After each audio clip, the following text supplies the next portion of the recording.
man hat.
Ask thee of the destined hour, when will it come to port?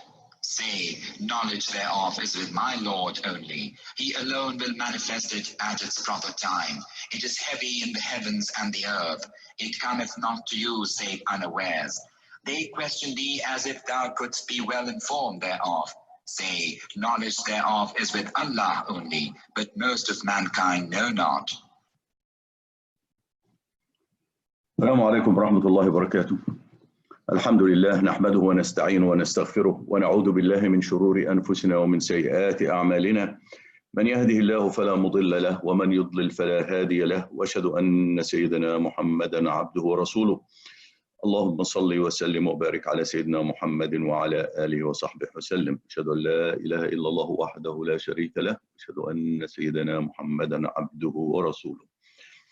There is a well-known hadith that all of you have heard of, and this was reported by Sayyidina Umar ibn Khattab radiallahu anhu.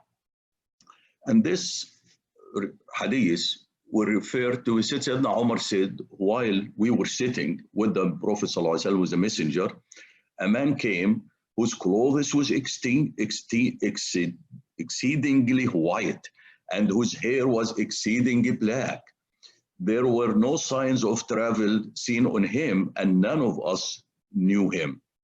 He approached and sat down by the Prophet ﷺ, resting his knees to his and placing his palms on his palm of his hands on his thighs. Then he said, "O Muhammad, inform me about Islam."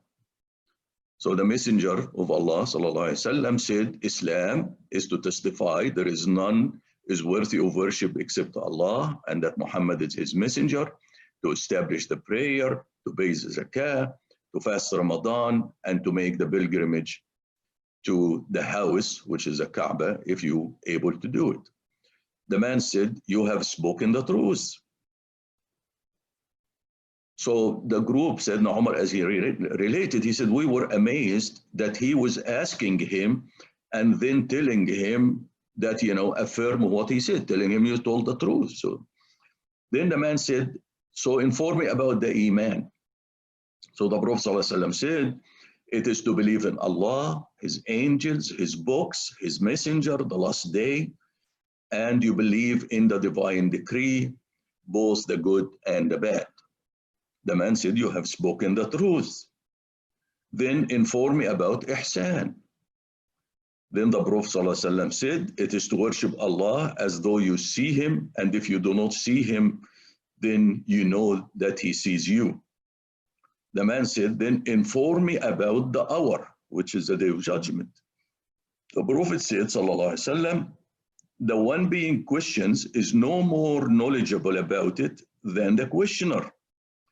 Then the man said, inform me about the signs.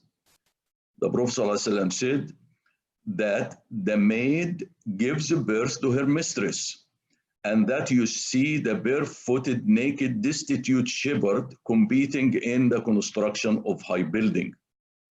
Then the man departed, and then as Sayyidina Umar says, then we stayed with the Prophet, and the Prophet ﷺ asked us, do you know who is the questioner? Then we said, Allah and his messenger knows best. The Prophet ﷺ said, he is Jibreel, the Archangel Jibreel, who came to teach you your religion. So if we look at this, we notice that he asked the Prophet ﷺ basically 5 questions. 1 question the Prophet ﷺ didn't know the answer for, but 4 questions the Prophet ﷺ answered. And the Prophet ended this by saying that these questions is, he came to teach your religion, that these 4 questions are your religions. And if you think about it, what he explained the Islam. And what's Islam? Islam provide the physical rituals that you are involved in, as part of your personal relationship with Allah subhanahu wa ta'ala. Then ask him about the Iman, which is the second element of the religion, which is provided him with the article of belief that's settled in the heart. So the Islam in a way is a physical actions, and the Iman is the internal or the spiritual, the heart action. Then ask him about the Ihsan, which is the third element of the religion, and this provides the control between you and all the creation under the continuous monitoring of Allah subhanahu wa ta'ala. So in the way, whatever you do, relation with anybody else, Allah subhanahu wa ta'ala is watching you, and you better be alert and aware of this and this ahsan. Then he asked him about the 4th element, which is the signs of the day of judgment, the signs of the hours. And these represent also 4 elements of the 4th element of the religion, because they represented the future events that we as Muslim will face and everybody else, and we need to know about them to be prepared for them. And the information has no value unless you apply it.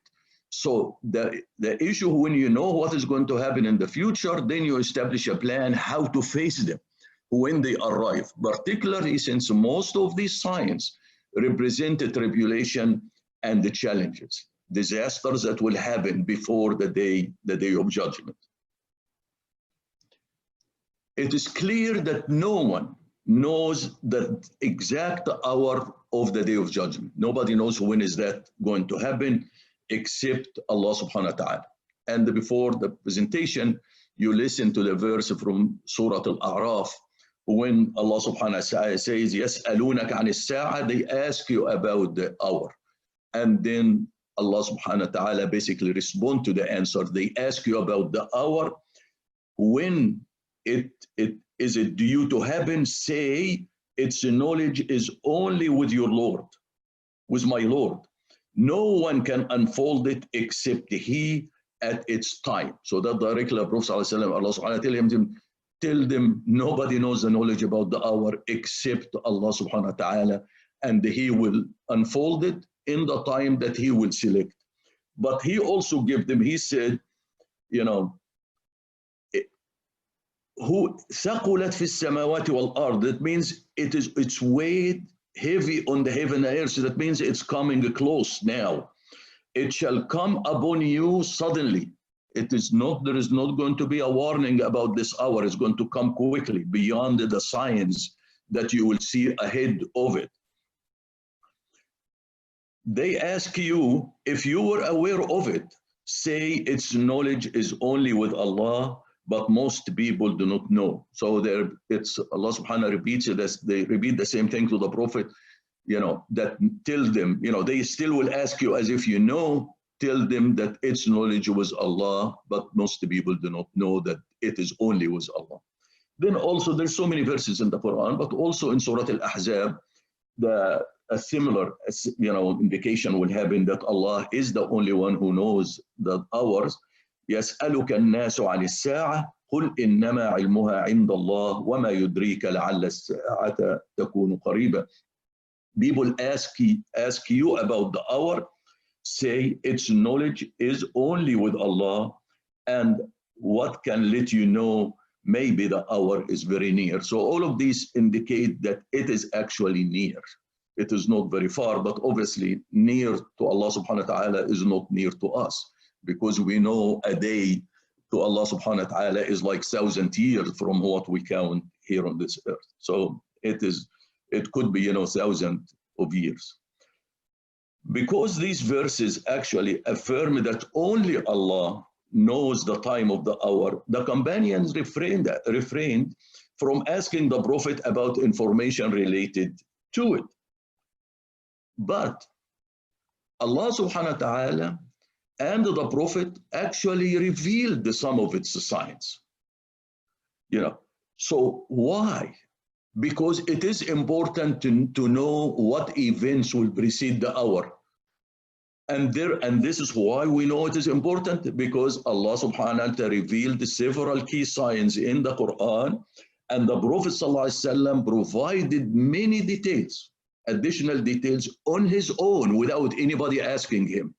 So that means that he wanted the companion to know. He wants that message about the sign to be known and understood by all of the Muslims. As I said, these events that will happen is going to have dramatic impact on how we live our life on earth. This event that will happen before the hour. And said it's going to be a difficult time. We have been told about it, so we should be the most people who are preparing to face it. The question is, do we actually prepare to face it, since we already know the information about it? Now, how many signs that has been between the Quran and the hadith of the Prophet ﷺ, how many signs have been established? Based on the, when you account for this, and many scholars have defined that there is about more than 80 signs of the hour. How the scholar classify these signs? Some of them classify them as minor signs and major signs. And they said the major signs are 10 and the minor signs, there is so many of them. But others classify them as signs that have passed, signs that can be observed at the present, and signs that have yet to occur. So basically they talk about, they said the sign, there is, past sign, current signs, and the future signs. Obviously the past sign and the current sign, we cannot do anything about them. What is important for us is to understand the future signs so we can prepare for them. The Prophet ﷺ in the hadith that I just explained and mentioned, he mentioned two signs. And now these two signs, one of them was that the maid or the slave woman will give birth to her mistress. In the past, when you read the explanation from the writing about this science, people actually discussed it as if it is a metaphor. That's a majaz. It is not really a real thing that will happen, but it means that basically the child or the girl will treat her mother poorly and that disrespect her mother. And that's an indication, for that she is going to be her mistress in this regard. But frankly, as we stand today, we can interpret this sign literally. Because as we see, there is business actually about this womb for hire and the surrogate mother. And you can see it, this advertisement, Global Surrogacy Inc. You can hire women, particularly poor women, pay them to carry the child of the rich couples. So in this regard, you actually can get a servant or a slave or a poor woman to basically carry and deliver birth to the lady of the house, to the daughter of the lady of the house or the queen or whatever it is. So in this regard, this actually could be a clear, an actual interpretation and literal interpretation rather than metaphoric interpretation of the hadith.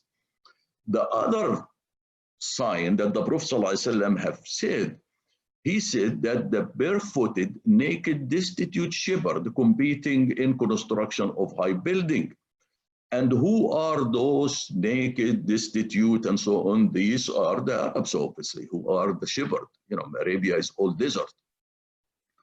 But now we can see these things happening in front of our eyes. Now we see that this sign has already been fulfilled, because you can look what is happening in the countries like Saudi Arabia and the Emirates and the other places, how high these buildings now, and they're competing who will have the highest building. If you look here, some of these buildings like Burj Khalifa in Dubai, it is, you know, almost 2,700 feet, you know.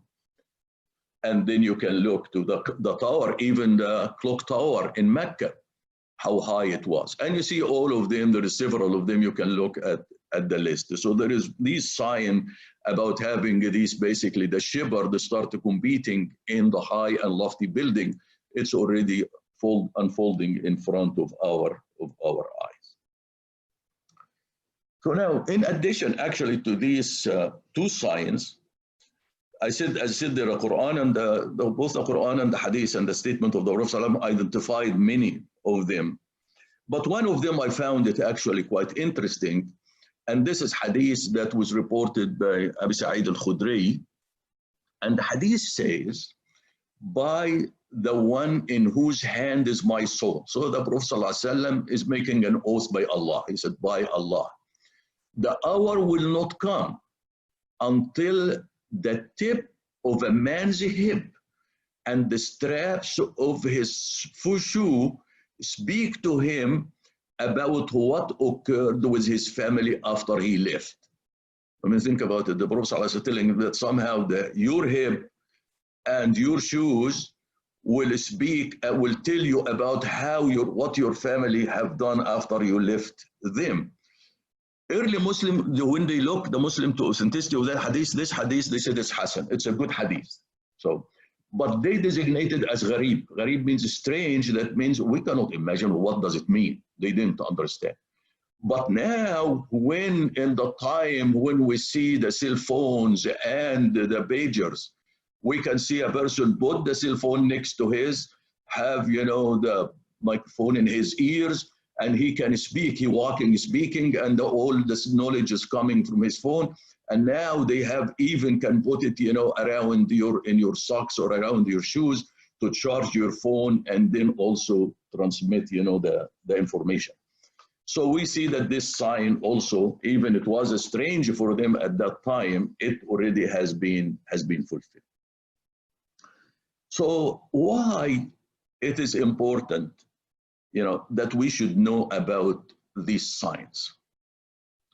One issue is that if we know these things will happen, we should focus actually in developing technology that protect humanity in face of it, because we expected that some of these will result in great calamities.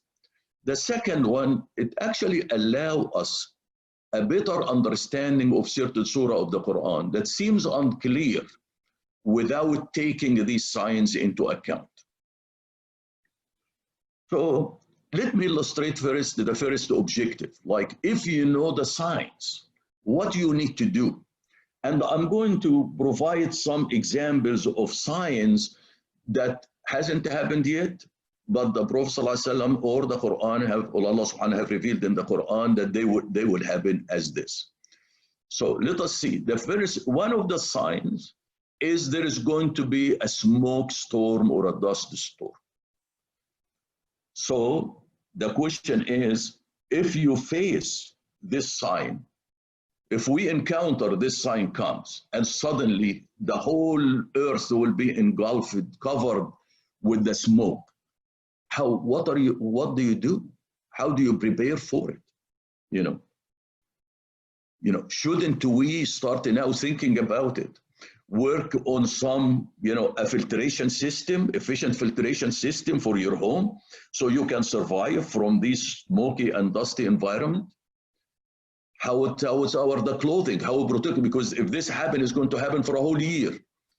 So what type of system you need to develop to do this? The second one, if we have the whole earth was covered by smoke or dust, the sun will not come. So how are you going to prepare for food in this regard? So something you have to start, thinking about it in this case. Okay, this slide is out of place, but here is, something. Can you plant food without the sun, with sunlight? Can you plant food underwater when the smoke, will not impact them? So these are technologies that Muslim can start working on. When it will happen, they will have, at least themselves will survive, and other people will also survive. The second part, an earthquake. There is also part of the sign that earthquake will happen. There is going to be a cosmic events that will happen, and this cosmic event actually will be the one creating this dust and smoke, and then will cause major earthquake and sinkholes in the ground and so on. So what should we do? Should we wait until this happen and then suddenly we say, we start complaining and praying to Allah subhanahu wa ta'ala, when Allah subhanahu have already informed us that this is going to happen? It might happen during your time, it might happen in the future time, but it's going to happen one way or the other. Shouldn't at least start developing, the building codes that ensure that our homes and business withstand the earthquakes? That at least it should be the least Muslims should do. Even when you build houses around here, you should think, yeah, what happened? Because some of these homes lasts, for hundreds of years, Shouldn't also we develop methods to minimize the impact of sinkhole in building and roads? What happens? Sometimes you see things happen and swallow, the building gets swallowed. So what happened? The roads get swallowed. So what do? Do you develop, a quick way to make bridges over sinkholes? How can you protect the building if it is going to be swallowed? It doesn't get destroyed, but it stays, straight. So all of these are knowledge or technologies that Muslim can think about it, how they are going to, to stand it when these things will happen. We know also that some of the sign there is going to be a random killing, that the killer doesn't know why he killed somebody, and the person who was killed doesn't know why he was killed. So if this happened during our time, what would you do? How do you protect yourself? How do you protect your family? How do you protect your house? How do you protect your community? So shouldn't be these things something that Muslims have to think about it, since they know it is sooner or later will happen? And frankly, this act of random killing is happening right now. You can see it in Iraq, you can see it in Syria, you can see it in Yemen. Even you go to Iraq, people in the same building killing each other. So what would you do in this case, which is part of it? Another sign that also the Prophet ﷺ told us about, and it's in the Quran, is that there is going to be major changes in the solar system and in the Earth environment. And this is why, because there is a massive asteroid or a star will be able to hit, penetrate the Earth's atmosphere and hit the Earth and cause a lot of damage. And this damage, as I said, can create a smoke, can destroy all of the satellite system that we have. Now, what would you do? How you survive if all satellite communication system is being destroyed?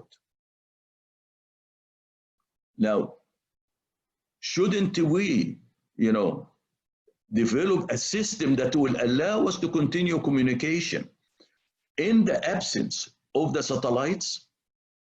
As an example, if the satellite do not exist, then the number of communication cable, underwater communication cable across, in the ocean, communication fiber optic cable, it would require, but do we have enough to cover all of the communication?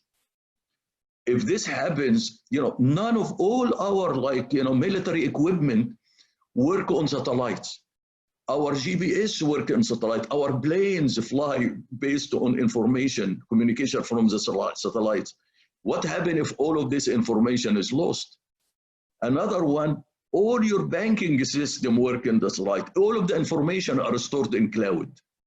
So if you cannot communicate with the information, what would you do? Shouldn't you at least always keep a current paper copy of your record?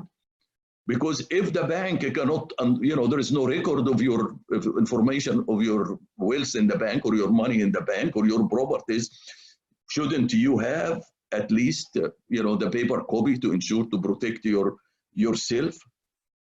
How about, when as I said, all of the GPS, there is no GPS.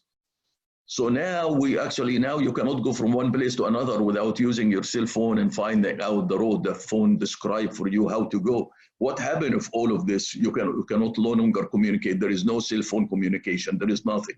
What would you do? Shouldn't we now start developing even, a defensive system to allow us how to react to these things if this happen, or we just trust that these communication satellites will be with us forever? So these are all signs that Allah subhanahu wa ta'ala have provided and the Prophet ﷺ has highlighted, to us.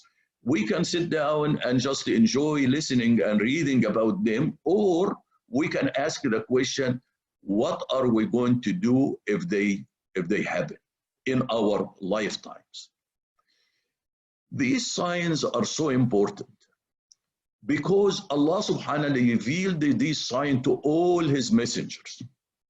Several of the signs that was revealed in the Quran and the saying of the Prophet ﷺ also exist in the old scripture. It exists in the Torah, it exists in the Bible.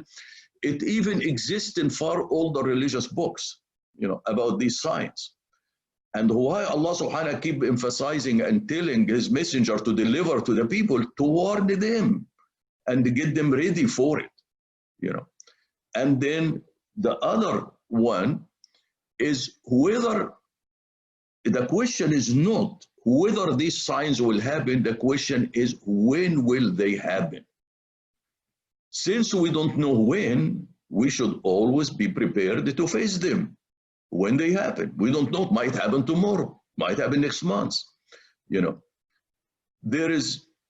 This is actually no different. Preparing for these signs was no different than preparing for this, because we don't know when any one of us is going to die. We know we are going to die, but we don't know when. Then shouldn't we prepare, for this? The least we can do for prepared for this from a financial point of view, to have a will. Obviously you prepare for this by trying to repent to Allah subhanahu wa ta'ala and, fix your relationship with Allah subhanahu wa ta'ala. And that will be the way to take advantage of the information that yes, this will happen. Signs will happen. Prepare for it in this regard.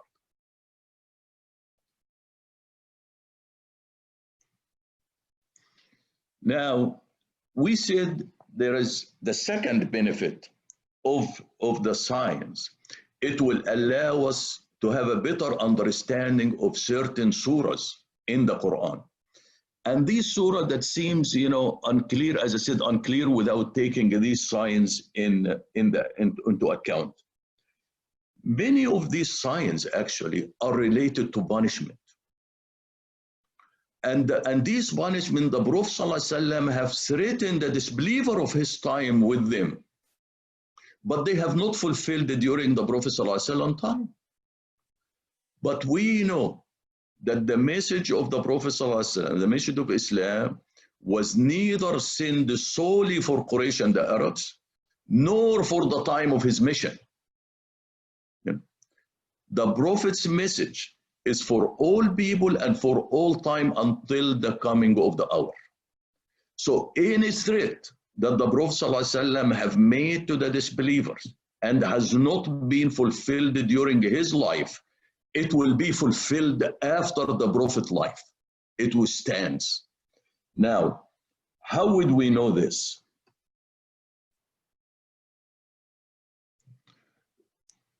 We can read verses in the Quran that clearly says this. So as long as there is people who continue to reject the message of the Prophet ﷺ, these threats will remain.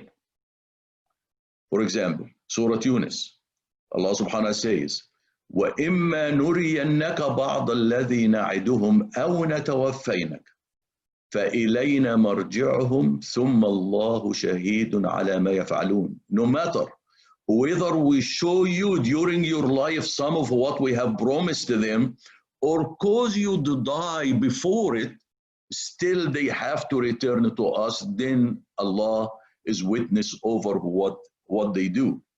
Also, Allah subhanahu wa ta'ala at the same point emphasized of Surah Ghafir, فَاصْبِرْ إِنَّ وَعْدَ اللَّهِ حَقٌّ. The threats that those made. فَاصْبِرْ, be patient. Surely Allah's promise is true. فإما نرينك بعض الذي نعدهم أو نتوفينك فإلينا يرجعون. Whether we show you in your life a part of what we have promised them or make you die before they are punished, in any case they have to return to us. That is their return to us. Also, actually, for Surah Al-Ra'd, this has been repeated so many times. وَإِنْ مَا نُرِيَنَّكَ بَعْضَ الَّذِي نَعْدُهُمْ أَوْ نَتَوَفَّيْنَكَ فَإِنَّمَا عَلَيْكَ الْبَلَاغُ وَعَلَيْنَا الْحِسَابُ. And if we show you some of what we have promised them, or we cause you to die before these signs comes, in both cases, you have only to convey the message, and on us is the reckoning. So all of these emphasize that the signs that the Prophet ﷺ, the threats that the Prophet ﷺ made will be fulfilled. If it didn't fulfill during his time, it's going to be fulfilled after his time. Now, how would we know that the Prophet ﷺ made threats to them? Let's look at this verse from Surah Al-Isra. وَقَالُوا لَن نُؤْمِنَ لَكَ حَتَّى تُفَجِّرْ لَنَا فِي الْأَرْضِ يَنبُوعًا. They said, the disbeliever said, we shall never believe in you unless you cause a spring to gush for us from earth. أو تكون لك جنة من نخيل وعنب فتفجر الأنهار خلالها تفجيرا.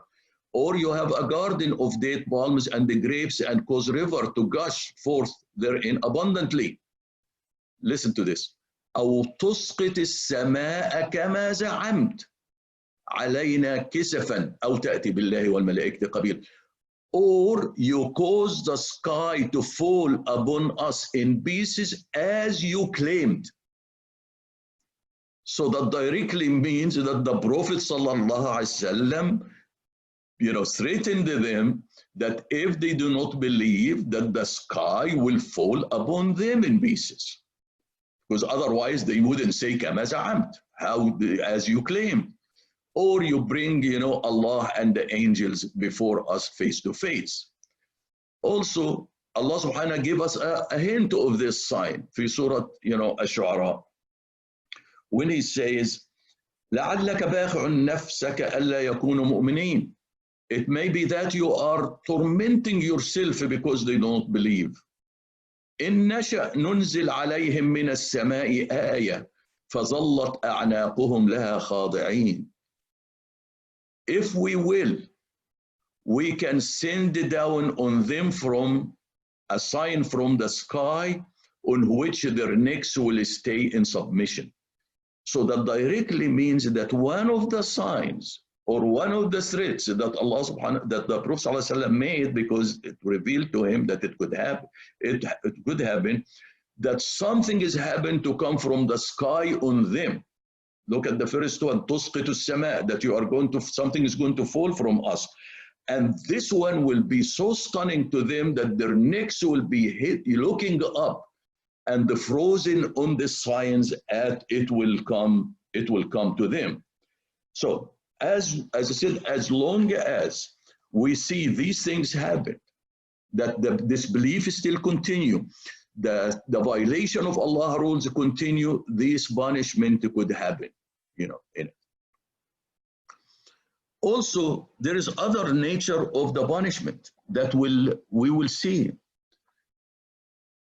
أفلم يروا, like في سورة 7, أفلم يروا إلى ما بين أيديهم وما خلفهم من السماء والأرض إن نشأ نخسف بهم الأرض أو نسقط عليهم كسفا من السماء إن في ذلك لآية لكل عبد منيب. Have they not then looked to the sky and the earth that lies before them and behind them? If we so will, when Allah subhanahu, if he so will, that means it's going to happen. Allah doesn't will something and then doesn't happen. We should make the earth swallow them and cause pieces fall on them from the sky above. Surely in this there is a sign for a servant, for any servant of Allah who turns to him. So any servant of Allah who repents to Allah, these things are signs for them. There is also another one. Remember, in one of the speculation I made, I said there is, is going to be a smoke that will come, that as smoke will cover the earth, thus the storm will cover the earth. In Surah Al-Dukhan, I'm going to let you listen to it because it's actually very clear on it. So let's listen.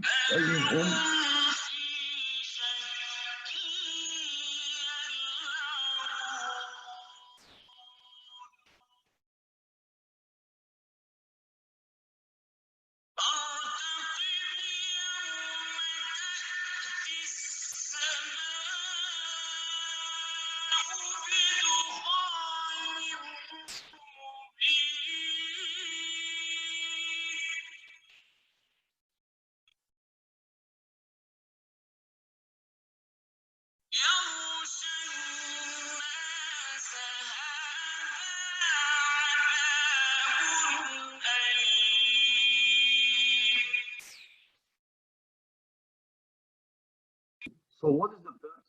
This verse is saying, but they, being in doubt, are playing around. People are not ignoring, the signs of Allah subhanahu wa ta'ala. So Allah subhanahu wa ta'ala says, so wait for a day when the sky will produce a visible smoke. That means there will be a smoke, dukhan mubin, a smoke that will engulf the whole earth. Yakhsha nas, and they will envelop people. This is a painful punishment. And many of the scholars, when you look to like the major signs, they said the smoke actually will be the first signs, the first of the major signs. But there is a lot of other steps that will happen also to it. As we said, we just read the verses that the sky will fall in pieces, the earth will swallow, will swallow them and so on. And Allah subhanahu wa ta'ala says that these things are coming soon. When we look for Surah Al-Najm, آزفة ليس لها من دون الله كاشفة. The imminent event has approached.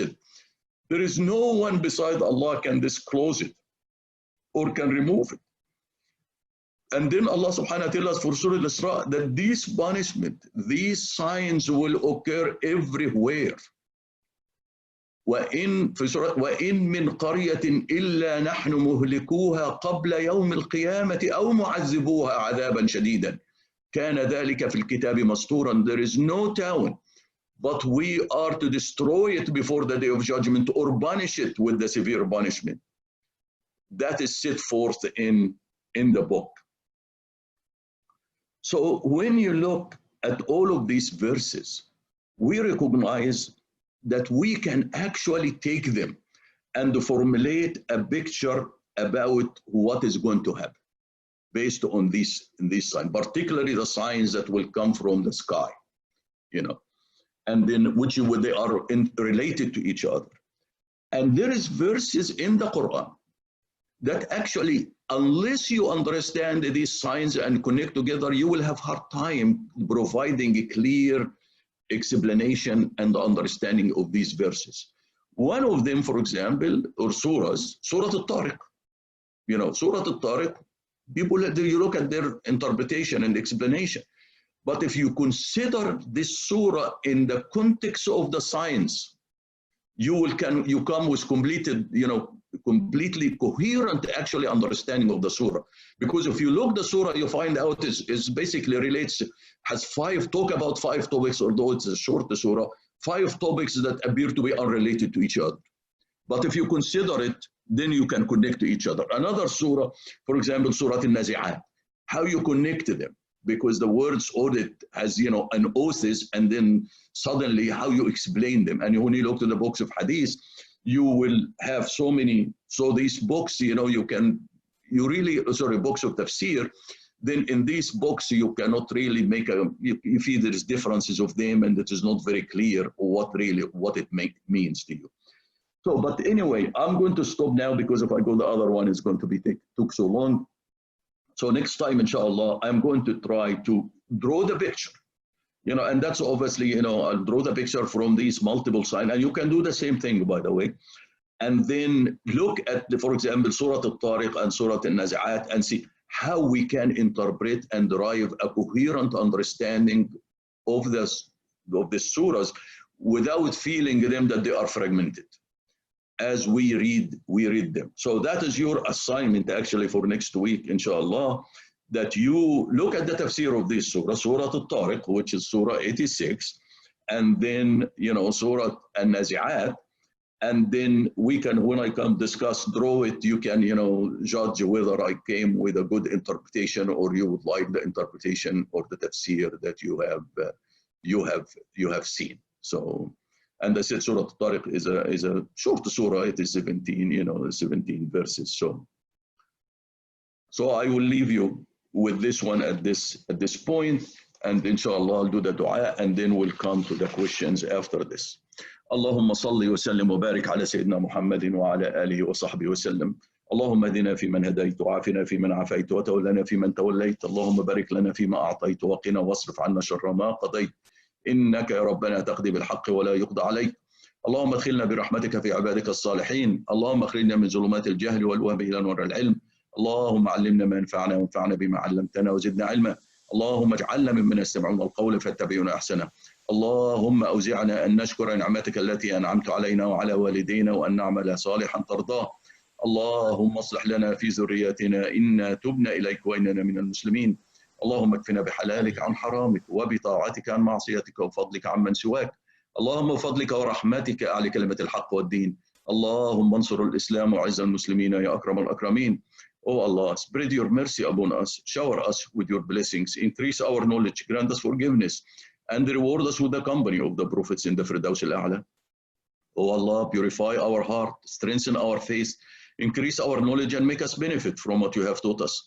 Oh Allah, forgive our parents and all the believer, and grant them the Firdaus al-A'la.